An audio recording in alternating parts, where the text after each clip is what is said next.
So we had been getting decent weather overnight. It had been getting down slightly below freezing, but we hadn't been getting any frosts, and I left these out in the grow tent. Hello, howdy, and welcome back to another grow update. I'm Catherine, the Aerogarden Homesteader. These pea shoots are getting so big, oh my gosh, and the weather has been so variable lately that I've struggled on timing, like when do I put these in the ground? They're starting to kind of wrap around each other a little bit, so I think I might have to just try to get them in the ground soon and take my chances with the weather. They do seem like they've been pretty tolerant of the overnights in here, so I think they'll probably do fine once they're in the garden. And they'll have trellising to grab onto. The onions seem to have slowed down a little bit, but they're still looking good. They're getting there. I mean, they're just growing a little slower now that it's a little colder. They're outside all the time, and I literally just started putting the celery out. So this was its first night out, and it's holding up pretty good. So, but everything looks good. Those are the leeks, and all the other onions. I have been bringing the tomatoes out every day, so I think it does slow their growth down because it's cooler during the day outside than it would be in the house, but there are some days when the sun comes out and the greenhouse really warms up. So they're looking good. These ones are looking good. These are the Romas and beefsteaks. These are the Romas, and the rest of them are beefsteak. Here are more Romas. Did notice a little bit of damping off on some of the seedlings, but it's only been on a couple of them, so it's not been a widespread issue, which is good. And then this is the cabbage. This is the broccoli that I transplanted, and I did have a little issue. I don't know if you can see how the first leaves started dying back. Well, I left them out overnight because I thought, oh, they'll be fine. It got really cold that night, of course, so they spent the last few days inside, and they're just starting to come back out again. This tray looks a lot better than the other tray. I did lose a few in the other tray, so we will see.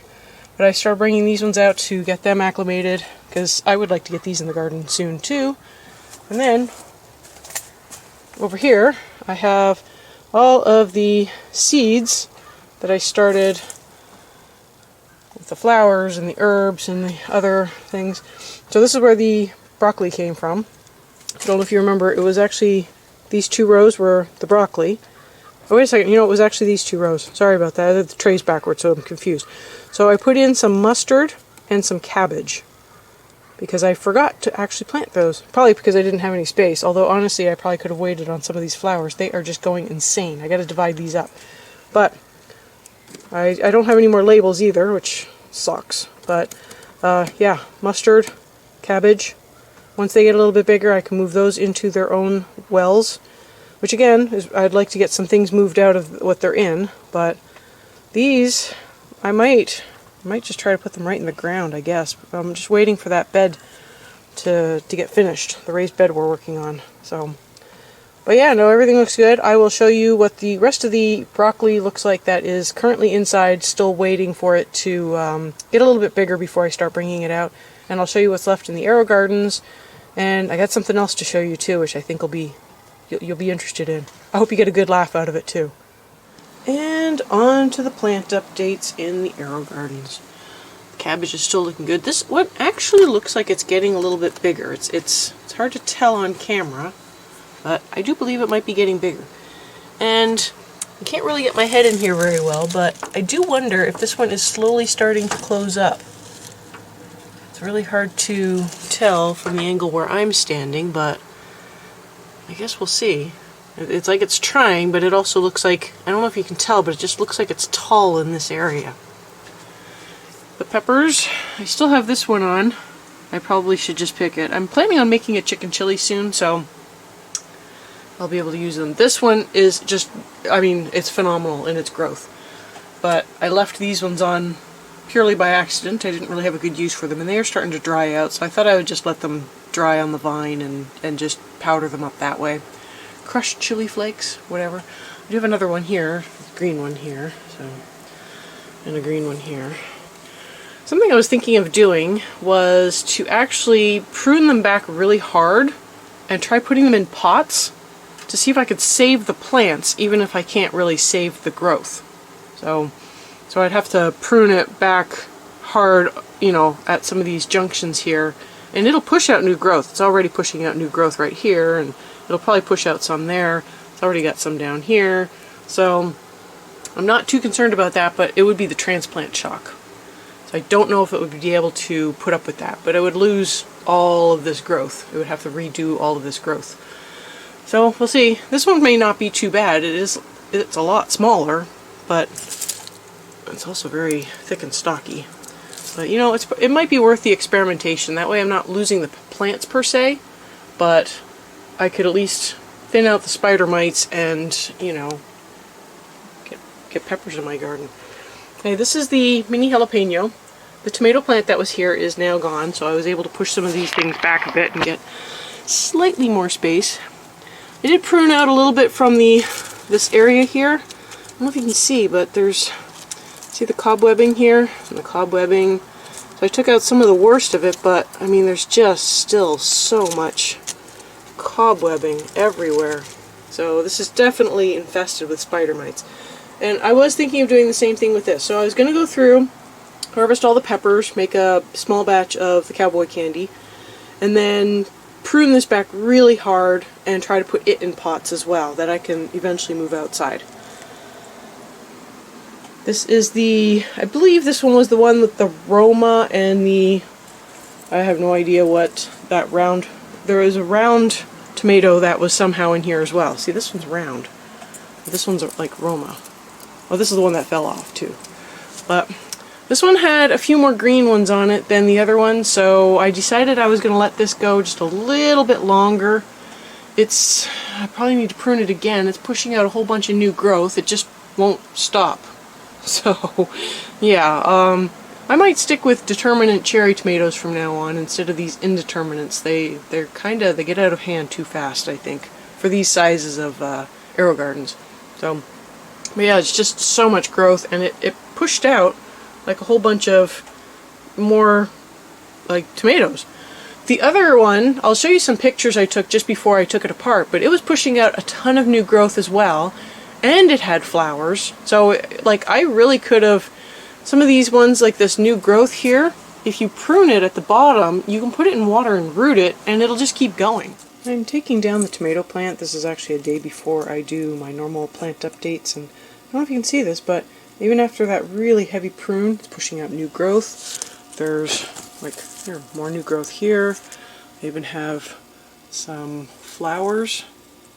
Like, that's a whole bunch of flowers. There's even more on this. So this is all new growth. There's a whole branch back here that's new growth. It's just incredible. There's like a whole bunch of more new growth right here. So, but it's all coming down. And while I was at it, I wanted to show you just how well these did. There's no basket in here. These were the tomatoes, which I can't get out, that were doing so poorly that I ended up cutting them and just jamming them into the basket. This is all just root bound. There's nothing in there. I can't even get it out. It's so root bound. But yeah, there's no, this one's the same thing. No pod, sponge, whatever we're calling it. It's literally just the roots in there. I don't know if you can see those. Yeah. So they did really well just being jammed in there. So if you've got cuttings, just jam it in a basket and don't worry about the sponge. In fact, I could have taken cuttings off of this and redone them if it hadn't been for spider mites. So the kale is still going. I am still slowly pecking away at it. And here, I hope you get a good laugh out of this. This is one of those, you know you're a new YouTuber when you buy new kit and forget to do an unboxing. So we got a farm. We actually got two of them. This is it all set up. This is the XL, the Farm 24XL. Right now I just have the strawberry plant sitting on it until I can get those outdoors, but as soon as those go out and I get rid of the fungus gnats and I get rid of the spider mites, I'm going to probably put some stuff in here that doesn't grow outside for me very well, and I will be bringing you along for that. So right now this is your preview, so stay tuned. I will do a full walkthrough and a what you get and where everything is, because there's a few things that it was like, I don't understand what the instructions are telling me. So, okay. And then I will do the rest of the seed update. So, I didn't do that because I do need to free up the space, and I've got the spider mite issue, and it's time for stuff just, you know, to come down. But yeah, it was growing like crazy. This one is growing like crazy as well, and I don't know if you can see, there's some cobwebbing up there between the leaf and the light. There's just cobwebbing everywhere. It's an infestation of spider mites, honestly. Now this one's doing really well still. And again, I am thinking I will prune these ones back and try to move them outside. But I've got, this is the pretty and sweet. This is this weird thing where it's got this nub at the end. But it's got quite a bit of new growth on it. See, this one's got a little nub at the end too. This is also pretty and sweet. And then that one is the snacking pepper, and it has a bunch of new peppers on it. I harvested a few of the peppers yesterday to go with the salsa, but like, look at all this new growth. New peppers, I mean, it's just, it really needed more food. There's a whole bunch of, there's a new branch back here. So, again, yes, I will prune this one back, see if I can transplant it. These ones are still pretty small. I don't know, they probably do have the spider mites, especially since they're right next to the other one, but I haven't seen it as a bad infestation. So I might, we'll see. This one's got it's actually got a pepper on it now. But this one I might try spraying it with rubbing alcohol and see if I can get rid of the infestation and just keep this Aerogarden up, but we'll see. The asparagus are still doing fine. They still need to be transplanted. I really just need to get on that. They probably need a little bit of food as well, so I might try giving them some food. And last but not least, there's really not much else in this room that's interesting to look at. The chives still look like chives. The rosemary hasn't done much. Strawberries aren't doing anything. But these are all the peppers. They are looking really good. These ones here look really good. The ones that didn't get much water here, some of them look like they're trying to recover, which is good. But really it boils down to I need to get some stuff in the ground so I can free up some space so I can up-pot a whole bunch of things. And then I'll put a picture up on the screen of what happened, but I had these out in the grow tent, and so we had been getting decent weather overnight. It had been getting down slightly below freezing, but we hadn't been getting any frosts, and I left these out in the grow tent, and they froze. Oh my goodness, what a disaster. So they are slowly recovering. I've had to keep them inside. The other ones are looking really good as well. You saw those earlier. Those ones are now out in the grow tent because they're looking a little bit better, but these ones are still, see, they're still kind of struggling a little bit. This one's not looking pretty. I don't think it'll make it.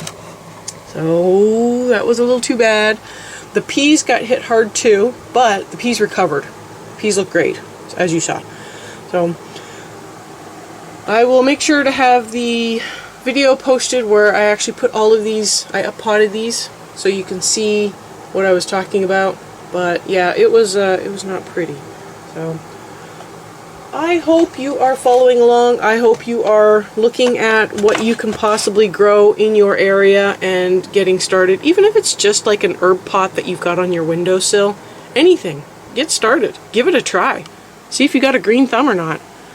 And if you don't, try an Aerogarden. I feel like they're pretty easy to work with. I hope you found this video useful. Please give it a like and share so other people can also find this video. It would be really nice if I could get more subscribers. And I will see you next time on the Aerogarden Homestead.